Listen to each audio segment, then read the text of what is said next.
Estamos de volta com o segundo bloco do Clube da Bola aqui na NDTV Record para toda Santa Catarina e também no ndtv.com.br para todo esse mundão. Vamos ao vivo agora até o bairro Caianduba, em Itajaí. Daqui a pouco, às 4h30, tem Barra e Figueirense na Arena Barra.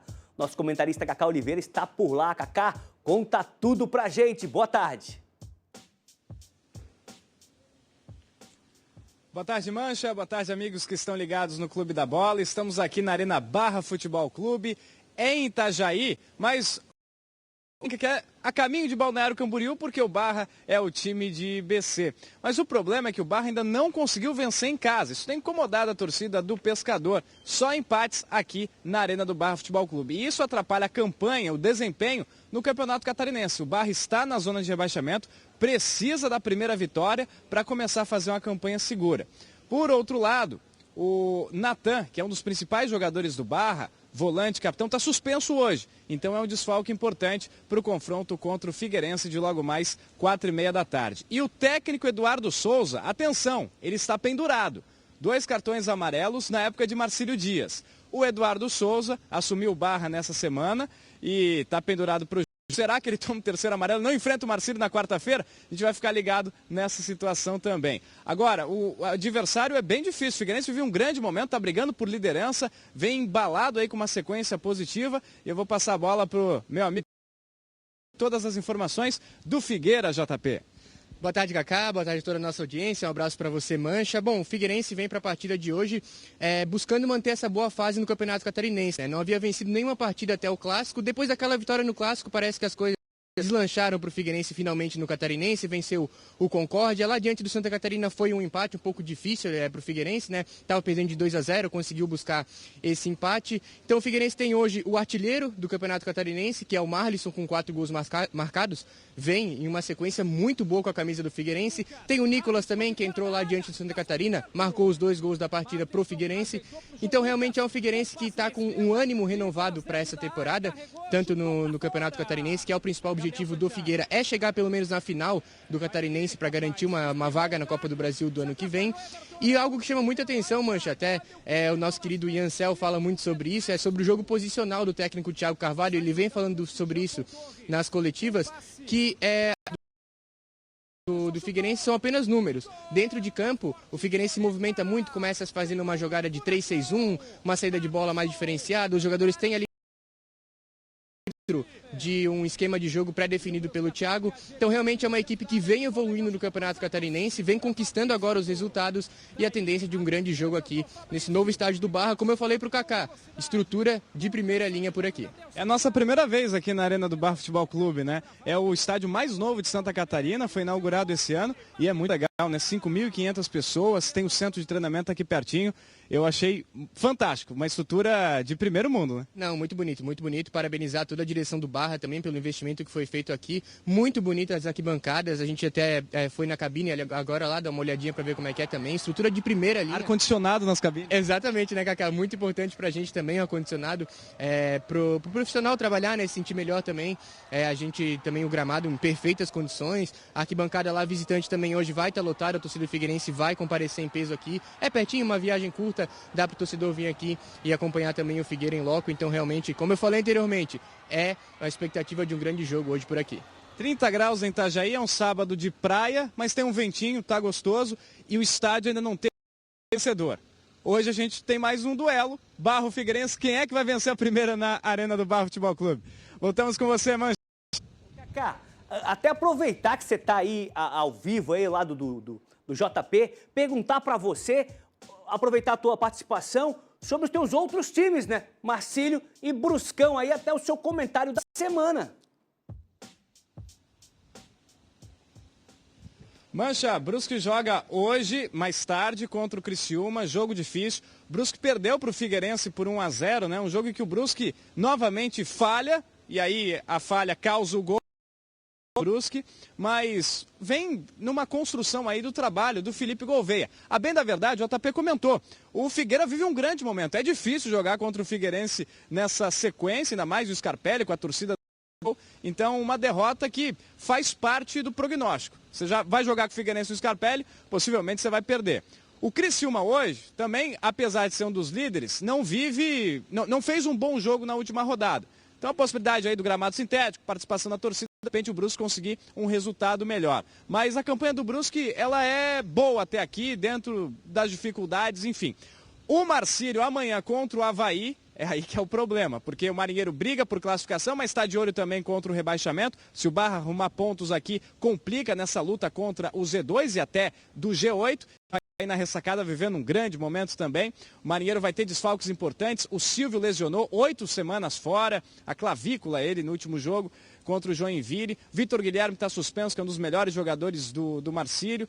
Enfim, o Marinheiro tem problemas. Luan Viana, centroavante contratado. O Marcílio fez o esforço para contratar. Fez gol contra o Jack, se lesionou no jogo contra o Joinville, provavelmente está fora amanhã. Enfim, Marcílio com vários problemas, mas é um desafio. E tem um tabu, viu, Mancha? O Marcílio não ganha do Avaí pelo Campeonato Catarinense na ressacada desde 2006. Muito tempo.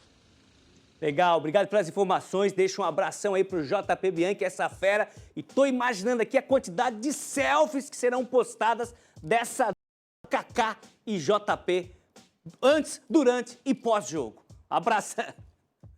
Abração pra vocês. Tá aí, ó, tá registrado. Dá um print aí, ó. Valeu, Kaká Oliveira e JP Bianchi, direto da Arena do Barra lá em Itajaí. Como ele falou, né, a equipe é de Balneário Camboriú, mas o estádio foi construído ainda em território de Itajaí. O Florão, o Eduardo Florão, volta lá do oeste do estado agora para trazer as notícias do Concórdia. Chega mais, Florão. Tô de volta para falar do Concórdia, que enfrenta o Hercílio Luz também amanhã, 5 horas da tarde, novamente no Domingos Machado de Lima, onde tem sido uma grande arma do Concórdia. O clube não perde dentro de casa desde a metade da temporada passada. A última derrota foi para o Avenida na disputa da Série D do Campeonato Brasileiro. De lá para cá, a Copa Santa Catarina, onde o Concórdia foi campeão, agora no Campeonato Catarinense também, está invicto dentro de casa. Contra o Hercílio Luz, o Galo do Oeste quer eliminar aí, né, se caso vença, eliminar qualquer risco de rebaixamento para a Série B estadual e também pavimentar o caminho para a classificação para a próxima fase. O Concórdia busca a classificação da Série D do Campeonato Brasileiro, então é importante que classifique para a próxima fase para ir avançando degraus nessa competição. Venceu o Caravaggio no meio da semana, voltou a se recuperar na competição, né? Mas dentro de casa vai fazendo uma boa campanha com um empate contra o Barra e vitórias contra a Chapecoense e também contra o Caravaggio. Vai tentar repetir a dose agora contra o Hercílio Luz. Não tem desfalques, o Galo vai com força máxima contra o time do Hercílio. Volto contigo, Mancha. Valeu, Florão, pelas informações. Badá! Florão deu serviço, né? Galo de olho nessa classificação, pensando numa possível Série D e agora com a missão também da Copa do Brasil aí pela frente, né? É isso aí, Mancha, mas era fundamental esse jogo, era um confronto direto contra o Caravaggio. Concórdia vinha de alguns resultados não bons, não ruins, vamos dizer assim, e estava numa situação já complicada na tabela de classificação. Mas ganhou bem, começou com o gol do Péricles, na minha opinião o goleiro Arthur acabou aceitando, mas tem que chutar, né? Quem não chuta não faz, tem que chutar, tem que arriscar. E o Péricles, que é bom jogador, é formado na base aqui do Chapecoense, arriscou e o Arthur aceitou. E aí o Caravaggio tentou reagir, a gente está vendo aí que está com sérios problemas, um canto, uma parte do gramado Domingos Machado de Lima, mas o Concórdia continuou atacando, continuou indo para cima, aí já poderia ter feito o segundo gol, vai ter um outro lance também de chance clara pro Concórdia. O Caravaggio, uma que outra escapada, mas jogou muito abaixo. E o Concórdia venceu até com certa tranquilidade. Aí mais um lance de perigo. Então foram muitas chegadas do Concórdia. E o segundo gol é um gol contra. A gente vai ver daqui a pouquinho aí. Um gol contra, um desentendimento entre 3, 4 jogadores do Caravaggio com a bola controlada. É esse lance aí, estão em 3, 2 mais o goleiro. E acabou dando um gol contra e foi o que deu no jogo. 2-0, liquidou a fatura. No segundo tempo, Caravaggio tentou reagir, não conseguiu. O jogo terminou por aí mesmo. Então, 2-0, 3 pontos contra um concorrente direto. Concórdia vai a 8. E amanhã dá para se dizer que tem mais uma decisão, né? Contra o Hercílio Luz, que é o lanterna do campeonato. Concórdia com 8 pontos. Vencendo vai a 11. praticamente se livra de qualquer possibilidade de rebaixamento e fica forte para as últimas 3 rodadas brigar por vaga entre os 8 e aí pensar em algo mais dentro do campeonato. Então, amanhã é uma decisão para o Concórdia. Amanhã é um jogo para vencer, para buscar a vitória, até pelo mau momento que está o Hercílio Luz. Então tem que buscar essa vitória aí para ir a 11 pontos e ficar numa situação tranquila na tabela de classificação e quem sabe depois sonhando com algo mais. Então amanhã, torcedor do Concórdia tem compromisso lá no Domingos Machado de Lima, incentivar o Galo aí na vitória, na busca pela vitória, que o coloca numa posição muito confortável na tabela de classificação. Legal, Badá. Renato Semensati, e o time lá da Veneza? A equipe que tem o escudo mais europeu do futebol catarinense. Bato o olho nesse escudo, já lembro Suíça, Suécia, futebol da Holanda. O escudo ficou muito bonito, esse novo escudo do Caravaggio. O Caravaggio veio para fazer aquele crimezinho ou permanecer, já tá de bom tamanho? Faz a decisão em casa agora, né, Marcelo? Contra o Joinville e contra o Barra. Esses são os jogos primordiais para o Caravaggio. Agora, pelo futebol que jogou contra o Concórdia, pode invocar Nossa Senhora do Caravaggio, porque aquele gol contra ali, os caras não foram apresentados no intervalo, né? Luiz Carlos Cruz sabe muito bem da dificuldade, do orçamento pequeno. O Caravaggio entra no campeonato para terminar em 10º. Se terminar em 10º, tá excelente. Agora, o gramado lá do Domingos Machado de Lima, o Badá pode confirmar, mas me disseram uma história que eu vou dizer um negócio para você. Você tá vendo ali que parece um campo minado, né? Principalmente na outra trave. E houve uma briga entre dirigentes da diretoria anterior, e o cara foi lá e jogou veneno para matar a grama. Falei, não posso acreditar nisso. Vou ter que perguntar pro meu amigo Badá. Mas é um cenário complicado do Caravaggio, porque o futebol que está sendo apresentado está muito abaixo, né? Para ter tranquilidade. Ganhou do Hercílio com um gol de falta, e foi só o que se teve no jogo, mas foi muito mal nesse jogo aí. O Concórdia merecidamente fez o 2-0. Aliás, o Caravaggio fez um gol, né, pro Concórdia. Então, agora é decisão. O Joinville tem 7 pontos, o Caravaggio tem 6. Depois o Caravaggio tem um confronto direto também em casa contra o Barra. O Barra tem os mesmos 6 pontos, mas o Barra não ganhou de ninguém, né? O Barra tem 6 empates.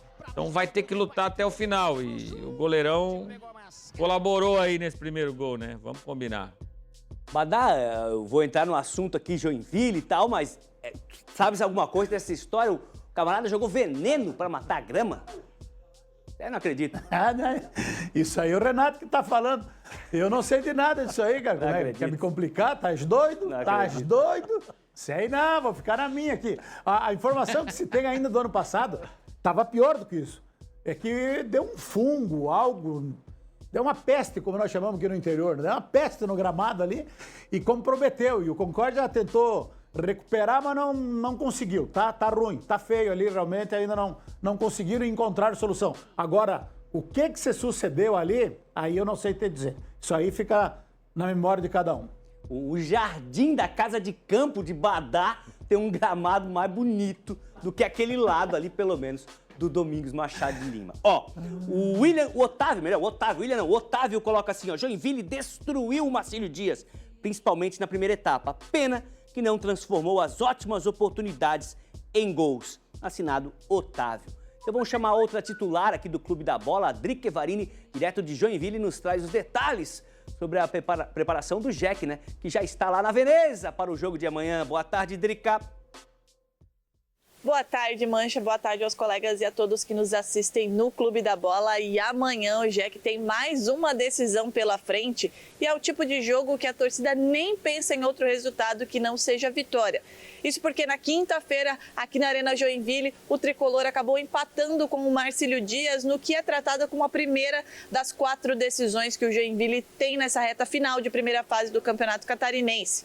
4 decisões porque são 4 concorrentes diretos a uma das 2 vagas na Série D do Campeonato Brasileiro de 2026. Na primeira decisão, o Jack ficou no 1-1 com o Marinheiro e, inclusive, não conseguiu quebrar um tabu, porque faz mais de 4 anos que o Jack não vence o Marcílio Dias. E por isso, amanhã, no final da tarde, em Nova Veneza, o tricolor precisa vencer o Caravaggio, até porque tem 2 jogos fora de casa. Primeiro o Caravaggio, depois o Hercílio Luz, 2 times que também estão fora da zona de classificação e que também brigam por essa vaga na Série D de 2026. Para esse jogo de amanhã contra o Caravaggio, o técnico Emerson Maria vai ter à disposição novamente o meia Keké, que cumpriu suspensão contra o Marcílio Dias, mas deve manter o meio-campo que entrou em campo aqui na Arena Joinville diante da torcida. Lucas de Sá e Júlio César deram uma outra cara para o setor criativo do Joinville, que, na visão de muitos torcedores, fez o melhor primeiro tempo no que diz respeito à criação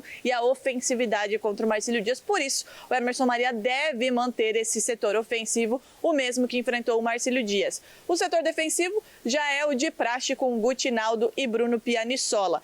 Como eu falei, Joinville precisa dessa vitória contra o Caravaggio para tentar subir na tabela de classificação, até porque os pontos estão... Tá todo mundo muito embolado ali, né, Mancha? E uma vitória pode mudar o panorama para o Joinville para ir para Tubarão contra o Hercílio Luz em uma outra situação. E aí depois volta a jogar com o Santa Catarina em casa e fecha com a Chapecoense. Na semana que vem a gente volta para trazer os detalhes desses dois jogos fora de casa e se o Joinville estará numa outra situação nessa tabela de classificação. Volto com você aí no estúdio. Valeu, Drica. Deixa eu chamar o Emerson, botar o Cláudio também nesse papo. Eu e o Emerson somos os mais velhos aqui do programa, né? Os mais experientes aqui do programa. O Emerson acompanha o Joinville, né? 40 anos, sei lá, desde criança a gente já via o Joinville, época do Nardella. Atravessava a ponte aqui, já sabia que ia vir com derrota, porque o time era muito forte. Depois daquela época ali dos anos 2000, com o Joinville figurando até na Série A, né? Do Campeonato Brasileiro. E hoje o Joinville, o que acontece com o Joinville? Tenho grandes amigos lá em Joinville, um abraço pro Kelson Marcelo, com certeza tá ligado aí no Clube da Bola. Emerson Luiz, com a tua experiência, daqueles grandes jogos, Metrô e Jack, ali no SESI, Jack e Metrô lá na Arena. O que acontece com o Joinville? É uma sessão de empates? É um acúmulo de erros, de dívidas, principalmente trabalhistas. Boa. O Joinville ainda sofre com muitas dívidas trabalhistas e esse é um problema muito sério no cenário catarinense, no cenário nacional. E a estreia do Metropolitano foi justamente contra o Joinville lá na Arena em 2005, 1-0, vitória do Metrô, gol do Diego Viana. Já que muito forte nos tempos do Ernesto Chilempo Sobrinho, o Ernestão, na própria Arena também. Mas eu conversei recentemente com o Ronei Schutze, presidente que assumiu agora do Clube Atlético Metropolitano, está tentando também recuperar o crédito aqui, arrumar a casa, o Metrô também com dívidas trabalhistas. São 9 milhões de dívidas, sendo que 30% mais ou menos, até mais, correspondem a dívidas, a processos de ex-funcionários, de ex-colaboradores. Ele trabalhou lá no Joinville por 7 anos e me falou que o Joinville passa, não necessariamente, mas tem muita parcela desse momento ruim por conta de dívidas, por conta de salário atrasado, porque o futebol ele é muito caro, é uma bola de neve e o Joinville até se recuperar, até sair do lugar, vai para a Série D novamente, mas é um gigante que está tentando recuperar, mas tá difícil. A gente vê o próprio Campeonato Catarinense. É um processo que o torcedor joinvilense, que tem comparecido, a torcida do Jack está de parabéns, mas ele vai ter que ter paciência para o time realmente dar a volta por cima. Legal. O Cláudio é o garoto, não viu o Nardella jogar? O Cláudio é um garoto aí. Mas, Cláudio, o Emerson usou uma palavra ali, é um gigante, né, cara? Um gigante do futebol. Tem um estádio bonito, tem uma torcida enjoada que vai, que pega junto. A gente sabe do tamanho de Joinville, do tamanho da região, das grandes empresas que estão ali ao redor do Jack, né, que poderiam ou não estar apoiando, enfim. O que acontece com o Joinville que teve uma queda, e talvez aí do futebol catarinense, né? Figueirense também teve essa queda para a Série C, mas o Joinville, num momento, ficou até fora das séries, né? Ficou até sem calendário. Não, mas só uma correção. Vi Nardella jogar, final de carreira ali, garotão. mas vi ele jogar. Geraldo Pereira, Eita. Olha, era um timaço, né? Vinha aqui e atropelava. Eu falei aquela história que a gente atravessava a ponte, uma brincadeira, né, dizendo que Avaí e Figueirense pegavam a estrada para ir para Joinville e a gente já ia preocupado com o resultado, né? Não tinha isso quando nos anos ali 90, 80? E além do bom futebol, trazia chuva, era incrível aqui. Avaí, Joinville, Figueirense, Joinville, chovia demais. E era um timaço, né? Eu acho que é uma questão também estrutural, viu, Mancha? Porque uma equipe que foi campeã da Série B em 2014, chegou à Série A e de lá para cá se perdeu, né? Na questão estrutural, sem gestão de futebol. Acho que quando se reestrutura, erra, quando pensa que jogadores lá que foram campeões de 2014 podem, depois de quase 11 anos, voltar a performar. Eu acho que o Emerson Maria, nesse sentido, deveria buscar no mercado mais emergente jogadores que possam dar uma sustentação e um futuro para a própria equipe do Joinville. E a gente sabe, ano passado teve os maiores públicos no Campeonato Catarinense, foi um jogo do próprio Joinville, ou seja, o torcedor lá é muito apaixonado, e um clube gigante dentro do cenário catarinense, mas que não tem sido gigante nos últimos anos. É muito bom para o futebol catarinense que isso aconteça lá em Joinville. Felipe Gimenez está lá, um dirigente já muito acostumado à Série B do Campeonato Brasileiro, já dirigiu equipes na Série A, teve aqui no Avaí recentemente.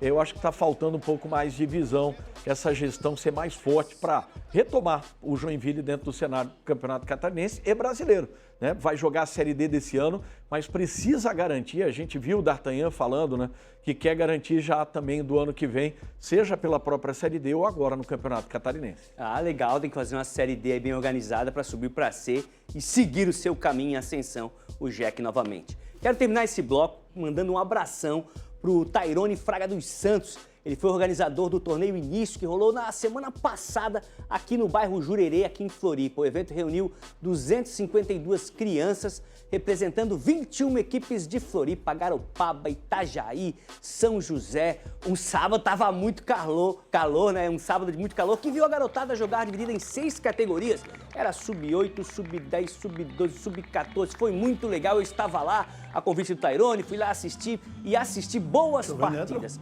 O evento serve também como um esquenta para o Floripa Champions, que vai rolar em abril, é o Fut7, né? Importante demais botar essa garotada para jogar, um sábado inteiro, né, de futebol. O calor, claro, atrapalha um pouquinho, né, principalmente a criançada ali que está praticando esporte, mas é importante demais. Algumas equipes eram meio mistas, tinham meninas também atuando junto com os meninos. Foi um sábado muito divertido também e muito legal aí. Parabéns ao Tairone aí, que organiza junto aí com a Federação de Futebol 7 do presidente Maurício. Campeonato aí muito legal para começar a temporada. Com essas imagens, a gente vai para o intervalo e volta para dar sequência ao Clube da Bola. É rapidinho.